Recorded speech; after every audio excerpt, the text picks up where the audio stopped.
Zebra reads Z, Z, Z. Z reads Z, Z, Z.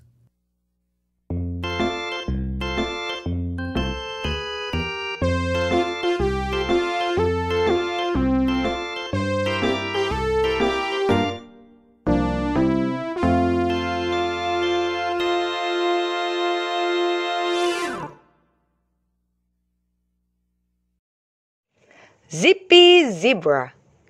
Zzz, went Buzzy Bee. She had just found the nicest flower bed. It was in a beautiful park. Buzzy Bee was having fun flying back and forth from the flower bed to the beehive and back again. Buzzy Bee buzzed her happy little song as she went zzz, zzz. As Buzzy Bee crossed the park, she saw a strange sight. What was that huge creature? A black horse was what it seemed to be, but one that had leaned up against a wide picket fence that was wet with paint. There were white stripes all over the black horse. Little Buzzy Bee looked again. Or was it a white horse with black stripes? Buzzy Bee couldn't be really sure. She buzzed over to get a closer look. Zzz, who are you? Buzzy Bee asked when she came close enough. I am Zippy Zebra, answered the large striped creature. Zippy Zebra, buzzed Buzzy Bee. And what do you do? Right now, I'm just admiring the flowers, said Zippy Zebra. Zzz, said Buzzy Bee. I am admiring your white stripes on your black coat. Or do you have black stripes on your white coat? Either way, laughed Zippy Zebra. Why are you in such a hurry? A bee's work is to visit flowers, gather nectar, and take it to the hive so honey can be made from it. I love the flower beds in this park, Buzzy Bee buzzed. Zippy Zebra watched the busy little bee work. Buzzy Bee would gather nectar, then buzz back to the hive to deliver it. Back she came again for more nectar and then another long trip to the hive. What are you playing? Asked Buzzy Bee. I'm throwing a frisbee, answered Zippy Zebra. How high it could go! How it curved and sailed! It was great fun! Zippy Zebra practiced until he could make the frisbee go just where he wanted it to go. It was fun! Every few minutes, Buzzy Bee passed Zippy Zebra with a load of nectar headed for the beehive. Zippy Zebra stopped near the flowers to rest and watch Buzzy Bee. My, but you are working hard, said Zippy Zebra. Yes, said Buzzy Bee, but it is my job. I don't mind. I just hope I can get enough nectar carried to the hive today. We have a lot of new little bees, and we need a lot of nectar to make honey. Where do you get the nectar? Asked Zippy Zebra. I get nectar from the flowers, said Buzzy Bee. Oh, I see, answered Zippy Zebra. I wish I could carry the nectar for you on my frisbee. I could zip it right over to that beehive in a hurry. Oh, no, said Buzzy Bee. That would never do. Bees have a special way of carrying nectar. Aren't your wings getting tired? Zippy Zebra asked. Buzzy Bee sighed a long sigh. Ah, yes, they are. But I must keep on going. Buzzy Bee started to fly away again, even though it would soon be dark. Wait, called Zippy Zebra. I have another idea. Why don't I give you a ride on my frisbee? A ride? I never thought of that, said Buzzy Bee. Show me how you would do it. All right, said Zippy Zebra. See that tree near your hive? I can sail my frisbee right to the foot of that tree. Zing! Went the frisbee, and it landed right at the base of the tree. Hey, said Buzzy Bee. That's neat. Next time I get a load of nectar, we'll try it. Now I know you do not usually see bees riding frisbees, but that is what the animals in the park soon saw.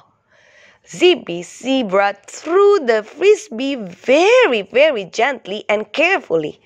It sailed smoothly across the park and landed just as Zippy Zebra had said it would, right at the base of the tree. Buzzy Bee's wings had a good rest.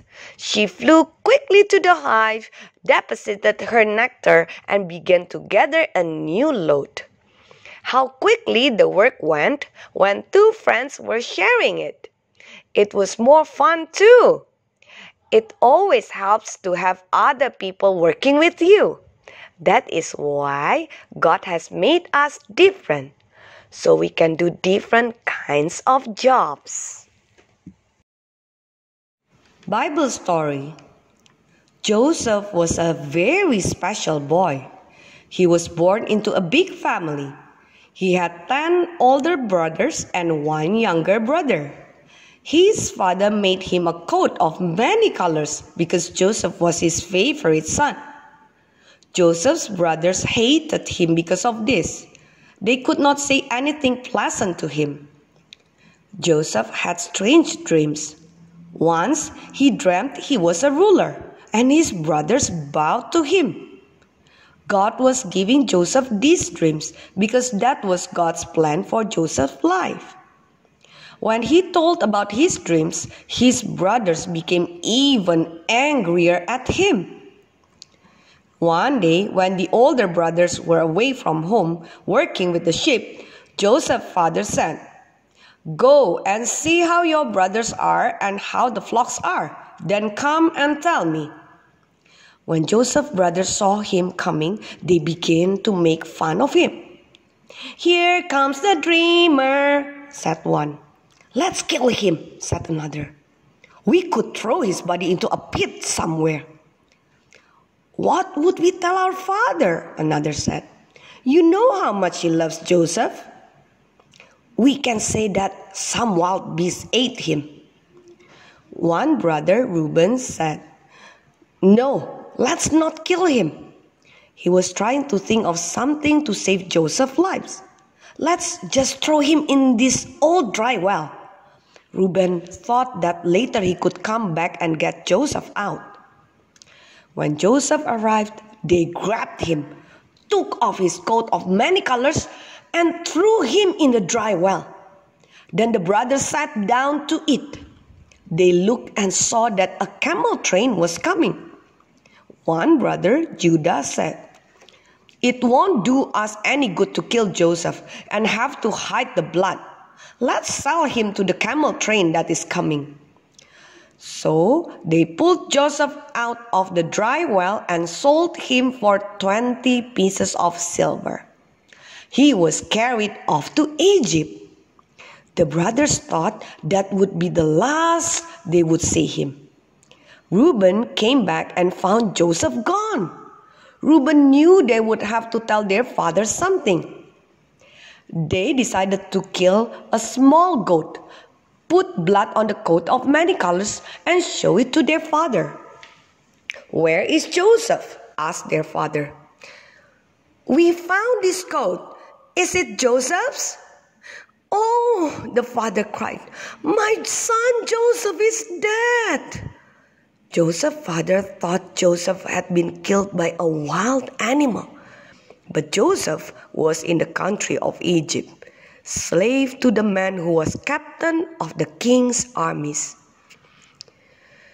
Joseph was a good worker, and soon he was put in charge of all the captain's household. One day, the captain's wife wanted Joseph to do something very wrong. Joseph told her no, and that made her angry. To get even with Joseph, she told her husband a lie. She said that Joseph had tried to hurt her.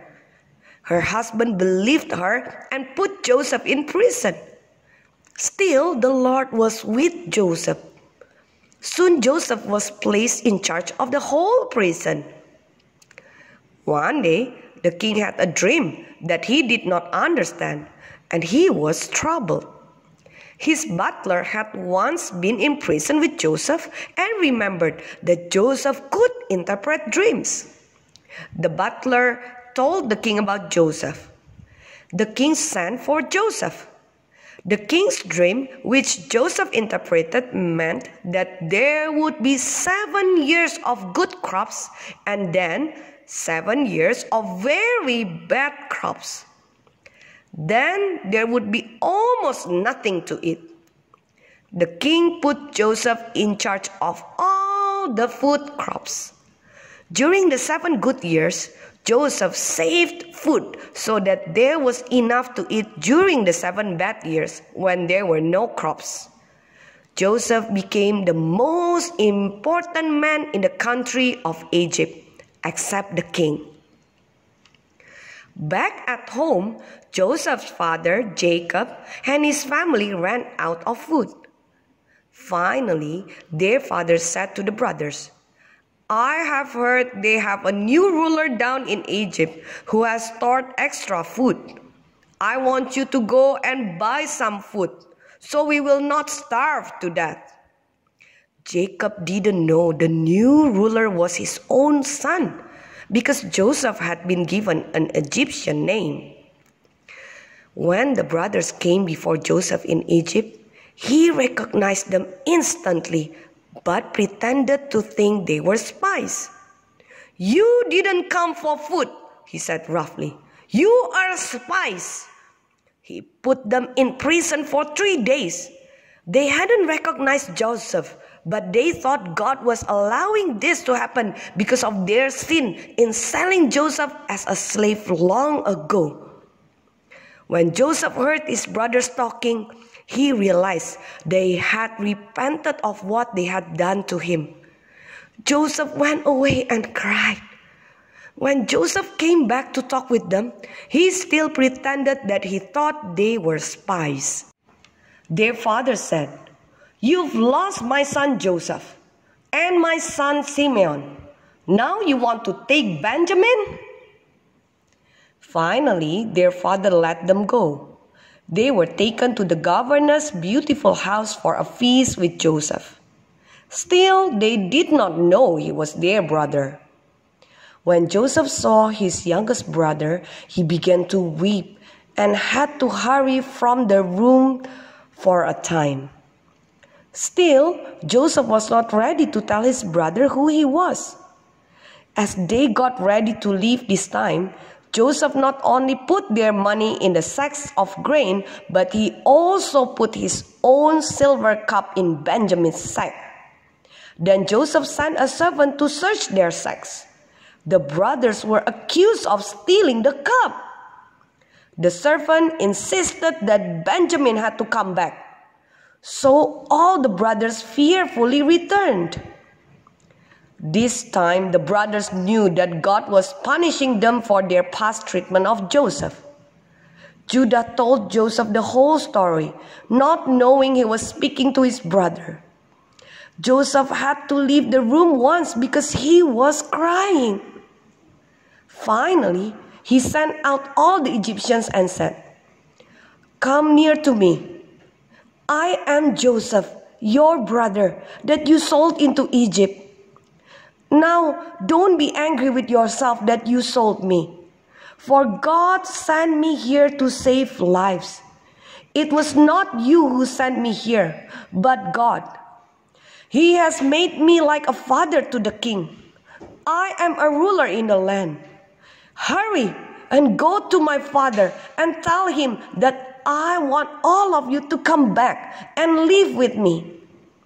I will give you a good place where you and all your children can live, and I will give you food. Soon they were all happily together again. When Joseph's father died, his brothers fell down before him and said, "We are your servants. Do you remember Joseph's dream?" Joseph said, "Don't be afraid. You did what you thought would be evil for me, but God meant it for good." Joseph was kind to his brothers in spite of all they had done.